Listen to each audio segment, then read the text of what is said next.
Now, when setting a price, marketers as well as the business altogether, the owner of the business, for example, may have to decide the price based on some factors. Okay, now number one factor has to do with cost. Okay, how much does it cost to buy the product?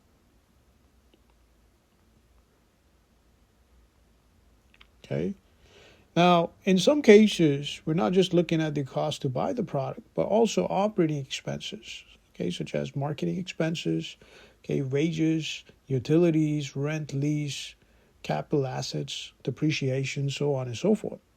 Okay, so we're talking about cost of goods sold plus operating expenses.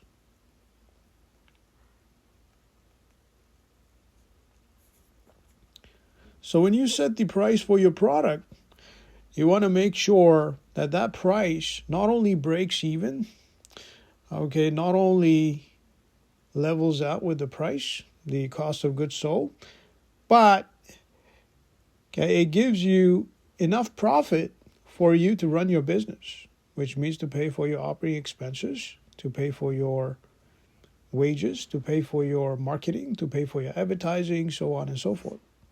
So this has to do with cost. And this is true for any business. Okay, if the cost is too high and you set the price low, you're not going to make enough profit to survive. Okay, eventually the owner will go bankrupt. As a result of which, you need to set the cost while keeping your profit margin in mind. And we talked about profit as well as total revenue in the past few videos. Okay, your total revenue has to do with total units sold times price per unit. Okay, and your profit has to do with your total revenue, take away cost of goods sold. Okay, so that will give you your gross profit, and your net profit will be your gross profit, take away operating expenses. So you want to keep all that in mind. Now, apart from the cost of a product, you also want to keep your customers in mind. Okay, so the next one has to do with customers. And when we look at our customers, not only are we trying to figure out, okay, whether or not they will buy the product, we're also trying to figure out how much they're willing to pay for this product. And that will be based on a few things that we talked in the past few videos that has to do with quality, okay, as well as value. All right, so based on quality and value of the product. Okay, so if this is a high quality product, such as a luxury car, for example, the customers may be willing to spend whatever amount of money they make, okay, in terms of employment and self-employment income. All right, whatever money they have in their pocket, whatever money they have invested, okay, whatever money they have in the bank, okay, they might be willing to invest all their cash in that luxury car, depending on the quality of that luxury car. Right? So if the quality is good, the customer is willing to pay the price. If the quality is not too great, then the customer may not be willing to pay the price. Okay, so it has to do with quality. Apart from quality and apart from value, which is directly proportional to your quality, okay, we're also looking at, okay, whether or not the customers are willing to pay based on, okay, other factors, okay, such as demand for that product. All right, and your demand for that particular product may be based on a lot of factors. Now, we talked about all those factors in microeconomics. It may have to do with market trend. It may have to do with fashion. It may have to do with political factors. It may have to do with cultural factors. It may have to do with a lot of other factors. Okay, so this is quality and value. Okay, what the customer is willing to pay. Willing to pay.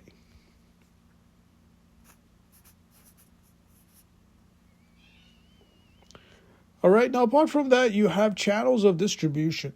This is another factor you want to keep in mind before you set your price. Okay, what exactly is channels of distribution? So this has to do with your intermediaries. Now, we talked about intermediaries in the past few videos. Okay, this has to do with your distributor, your wholesaler, okay, your retailer, so on and so forth.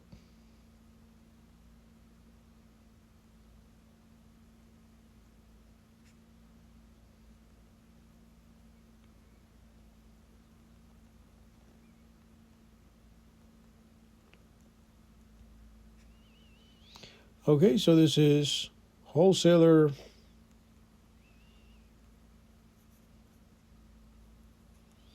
retailer, so on and so forth. Now, all these guys are there to make money, okay, which means they will try to upsell the product, okay, which basically means that the more intermediaries you have, the lower the price of your product initially. Okay, so when the supplier sells this product to a distributor, when a supplier sells this product to a wholesaler, okay, the price will be really low.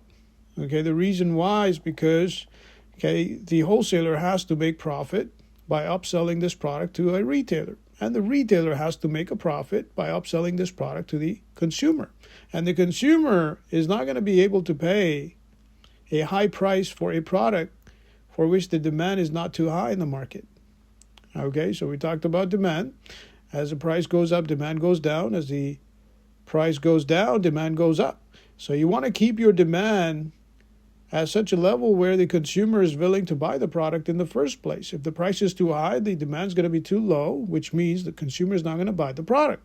As a result of which, okay, the supplier, the manufacturer, will have to sell this product to a wholesaler, okay, for a lot less than if the same supplier, the manufacturer, were to sell this product directly to a customer, to the final consumer.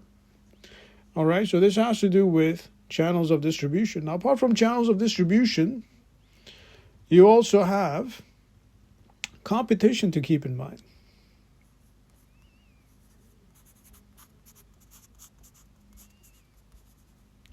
And in terms of microeconomics, we learned that as the competition goes up, okay, as you enter a perfectly competing market, okay, perfect competition, okay, what's going to end up happening is going to be really tough for you to bump the prices up. Because if you bump the prices up, the consumers will go somewhere else because you're not a natural monopoly. You're not a monopoly. You're not a natural monopoly. Okay, you don't have a unique product. Okay, so on and so forth. As a result of which, the consumer is able to buy the same product somewhere else at a better price, at a lower price. So this is something that you want to keep in mind. Competition. Okay, which means the more competition you have for the same product, okay, the less of a probability that you'll be able to bump that price up. Okay, so more competition, increased competition, reduced price. All right, now, apart from competition, you also have to deal with compatibility. So what exactly is compatibility?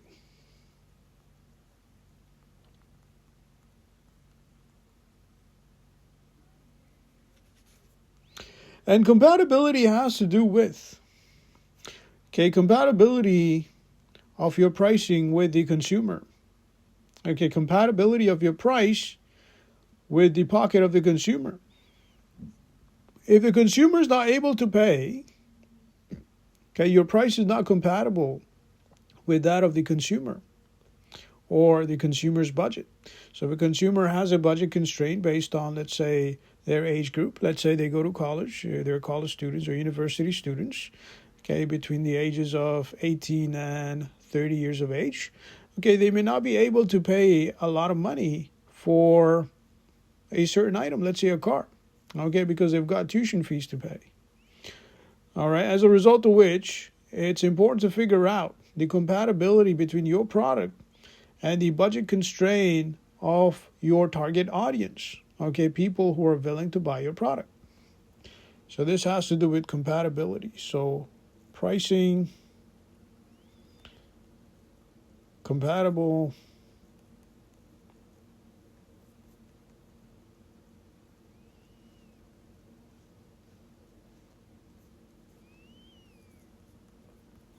with budget constraint.